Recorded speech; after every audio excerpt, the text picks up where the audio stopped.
Il était un héros d'action, une icône culturelle, une légende des arts martiaux au bord de la superstardom.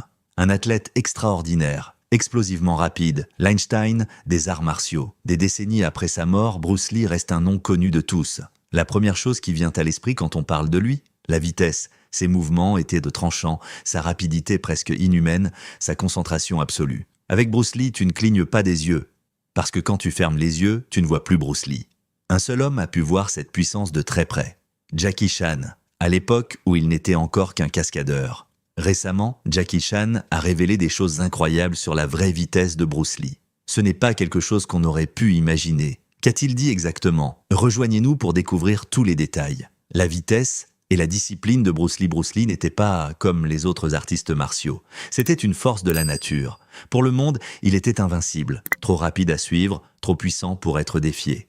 Mais une personne a vraiment compris à quel point il était rapide de près. Jackie Chan. Sur un tournage, le coup de pied de Bruce Lee était si rapide que Jackie Chan, des années plus tard, restait encore bouche bée. Il a dit « C'était tellement rapide que si tu clignes des yeux, tu ne le vois même pas. Bruce Lee, tu ne clignes pas des yeux, parce que quand tu fermes les yeux, tu ne vois plus Bruce Lee. » Avant de devenir une superstar mondiale, Jackie Chan n'était qu'un visage parmi tant d'autres dans l'industrie du cinéma hongkongais, un de ces cascadeurs qui risquèrent leur vie pour la prise parfaite. Mais en 1972 et 1973, le destin l'a placé sur les mêmes plateaux que Bruce Lee. La fureur de vaincre, Opération Dragon Jackie Chan, n'imaginait pas que ces plateaux allaient changer sa vie à jamais. Peu de gens savent ce que ça fait de se tenir face à Bruce Lee et de voir vraiment ce flou de mouvement et cette énergie brute. Hors caméra, il était aussi intense qu'à l'écran, peut-être même plus. Chaque geste avait un but, un contrôle, une précision. Mais ce qui a le plus choqué Jackie Chan, ce n'était ni le charisme ni la force, c'était la vitesse. Sur le plateau, les mouvements de Bruce Lee étaient parfois trop rapides pour la caméra. Les réalisateurs devaient lui demander de ralentir pour que le public puisse voir les coups. Pour Jackie Chan et les autres cascadeurs, c'était presque surnaturel. Il ne bougeait pas comme un homme, il bougeait comme un flou. Jackie Chan plaisantera plus tard, les mouvements de Bruce Lee c'était comme dans les dessins animés. Ses coups de pied fendaient l'air si vite que même des artistes martiaux entraînés ne les voyaient sous pas arriver. L'impact était réel, net, propre et effrayamment rapide. Pour vous donner une idée, les coups de poing de Muhammad Ali étaient de mesurer à environ 73 km/h. Les uppercuts de Mike Tyson pouvaient assommer un homme en quelques secondes. Mais les frappes de Bruce Lee, c'était autre chose.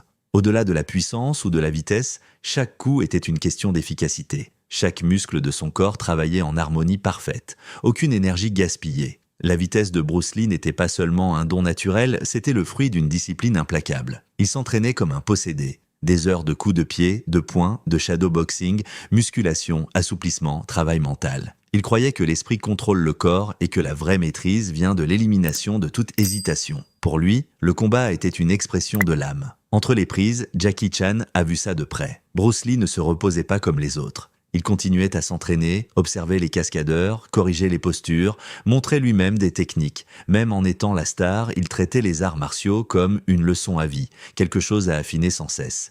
Et malgré toute cette intensité, Bruce Lee n'était jamais dur avec son équipe. Jackie Chan se souvient souvent à quel point il était respectueux. Quand une cascade tournait mal ou qu'un coup portait trop fort, Bruce Lee était le premier à s'excuser et à vérifier que tout le monde allait bien. Il y a cette anecdote que Jackie adore raconter. Après une cascade ratée, Bruce l'a relevé, a posé une main sur son épaule et a demandé doucement « Ça va ?» Puis Jackie « Je me souviens, Bruce Lee m'a touché. Waouh !» Ce petit moment de gentillesse est resté gravé en lui pendant des décennies. Opération Dragon, 1973, le jour où Jackie Chan s'est littéralement fait frapper par l'histoire. Si la fureur de vaincre fut le premier aperçu de la puissance de Bruce Lee pour Jackie, Opération Dragon fut le moment où il l'a ressenti, physiquement et émotionnellement. Pour la première fois, l'Asie et l'Occident collaboraient sur un film d'arts martiaux. Opération Dragon n'était pas juste un film hongkongais de plus. C'était Hollywood plus Hong Kong et J.Crew, quelque chose d'inédit qui allait présenter Bruce Lee au monde entier. Le plateau bouillonnait, producteurs américains, cascadeurs hongkongais, casting international, tous sous la chaleur écrasante et la pression de la perfection. Parmi les dizaines de cascadeurs, Jackie Chan, encore inconnu, mais déjà réputé pour son agilité et son absence de peur. Cette réputation lui valut un petit rôle. Mais inoubliable, le sbire sans nom qui tente d'attraper Bruce Lee par derrière. C'est l'une des scènes les plus revues de l'histoire du cinéma de combat. Une fraction de seconde, Jackie attrape l'épaule de Bruce Lee. Bruce pivote, coup fluide, contrôlé, qui semble défier le temps. Jackie s'effondre instantanément, le visage entre douleur et admiration. Pour le public, c'est juste une belle chorégraphie. Pour Jackie Chan, c'était le jour où il s'est pris l'histoire en pleine figure. Et puis il y a la suite, qui rend ce souvenir inoubliable. Allongé par terre, sonné mépro, Jackie voit Bruce Lee sortir du personnage. Il s'arrête, se penche et l'aide doucement à se relever. Ce seul geste a plus compté pour Jackie que n'importe quel cachet ou crédit au générique. Bruce Lee, la plus grande star d'arts martiaux du monde, l'avait remarqué et s'était soucié de lui. Jackie Chan en rira plus tard. J'aurais voulu que la prise rate encore pour qu'il me touche une deuxième fois. Il y a aussi cette photo de tournage très rare, Bruce Lee qui fait un sidekick à Jackie Chan. Pourtant, ce moment précis n'apparaît pas dans le montage final. Scène coupée, test caméra, personne ne sait vraiment. Au fil des années, les fans cherchent encore cette prise perdue. Si elle refaisait surface un jour, ce serait un trésor pour l'histoire des arts martiaux. Jackie Chan et Bruce Lee n'ont jamais eu de longues discussions philosophiques. Bruce était la star, Jackie, un cascadeur parmi d'autres dans le fond. Mais Jackie a tout observé. Le timing, la conscience de la caméra, la façon dont Bruce ajustait ses mouvements pour que ça ait l'air vrai sans être dangereux. Des années plus tard, quand Jackie commencera à réaliser ses propres films, il dira souvent que c'est Bruce Lee qui lui a appris la valeur du timing et du contrôle de l'espace. Il a pris l'intensité de Bruce et l'a transformé en quelque chose de totalement personnel, arts martiaux, plus humour, plus douleur, plus humanité. Jackie Chan avoue encore aujourd'hui: quand je regarde Opération Dragon, je cherche toujours cette fraction de seconde où Bruce Lee me frappe.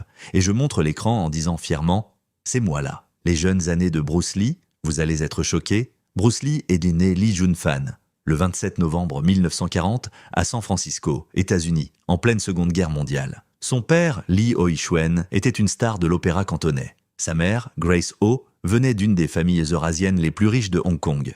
Il est né l'année du dragon, un signe que beaucoup diront plus tard préfigurer son esprit de feu. Peu après, la famille retourne à Hong Kong, alors sous occupation japonaise. Bruce grandit dans le quartier animé de Kowloon. Rickshaw, vendeur de rue, opéra qui résonne dans les ruelles. Petit, il est vif, curieux, bagarreur. On le surnomme Petit Phénix.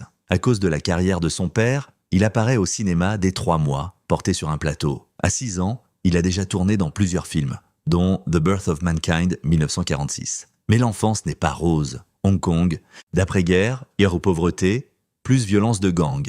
Adolescent, Bruce se retrouve souvent dans des bagarres de rue. Sa mère, inquiète, l'inscrit à 13 ans environ au cours de Wing Chun du légendaire maître Yip Man. C'est le tournant de sa vie. Sous Yip Man, il canalise son énergie brute en discipline. Il s'entraîne comme un fou, frappe le mannequin en bois jusqu'à s'ouvrir les mains. Mais à cause de ses origines eurasiennes via sa mère, certains élèves seniors refusent de s'entraîner avec lui. Premier goût de la discrimination qui alimentera plus tard sa rage de réussir. En parallèle, il est aussi un excellent danseur de cha-cha. Il gagne le championnat de Hong Kong en 1958. Ce sens du rythme influencera plus tard la fluidité de son style de combat. Mais les bagarres d'Otsilue continuent. Un jour, il blesse gravement un membre d'un gang rival. Ses parents, terrifiés, décident de l'envoyer aux États-Unis, où il est né, en 1959. Il a 18 ans, $100 en poche et prend le bateau pour San Francisco. Il atterrit à Seattle, travaille comme serveur chez un ami de la famille, finit le lycée, puis s'inscrit à l'université de Washington en philosophie, matière qui influencera profondément ses futurs enseignements. C'est là qu'il commence à enseigner les arts martiaux à ses amis, mélangeant Wing Chun et ses propres idées. C'est aussi là qu'il rencontre Linda Emery, qui deviendra sa femme. Ensemble, ils ouvrent le Jun Fan Kung Fu Institute, puis d'autres écoles à Oakland et Los Angeles. C'est là que naît la base du Jeet Kune Do, une philosophie d'adaptation et de directivité. Son charisme attire Hollywood, petit rôle de Kato dans The Green Hornet 1966. Le show ne dure pas mais Kato marque les esprits, surtout chez les Asio-américains. Pourtant, Hollywood le cantonne au rôle de sidekick. Frustré, il retourne à Hong Kong début 1970 et explose enfin. Les derniers jours de Bruce Lee 1973, Bruce Lee est au sommet. The Big Boss, la fureur de vaincre, la fureur du dragon, sensation internationale. Opération Dragon va le propulser star mondial. Mais derrière, la pression est énorme. Il dort à peine, s'entraîne comme un forcené, se déshydrate et suit des régimes extrêmes pour garder son physique sec. Mais 1973, il s'effondre dans salle de post-synchronisation pour Opération Dragon. Diagnostic: œdème cérébral, excès de liquide dans le cerveau. Il est sauvé grâce au mannitol, mais sa santé reste fragile. 20 juillet 1973, il rend visite à l'actrice Betty Ting Pei pour parler de Game of Death. Mal de tête, elle lui donne un Equagesic, antidouleur plus relaxant musculaire. Il s'allonge pour se reposer et ne se réveille jamais. Cause officielle, mort accidentelle par réaction allergique. Œdème cérébral. Il avait 32 ans. La soudaineté déclenche des milliers de rumeurs, coups de chaleur, empoisonnement, malédiction familiale.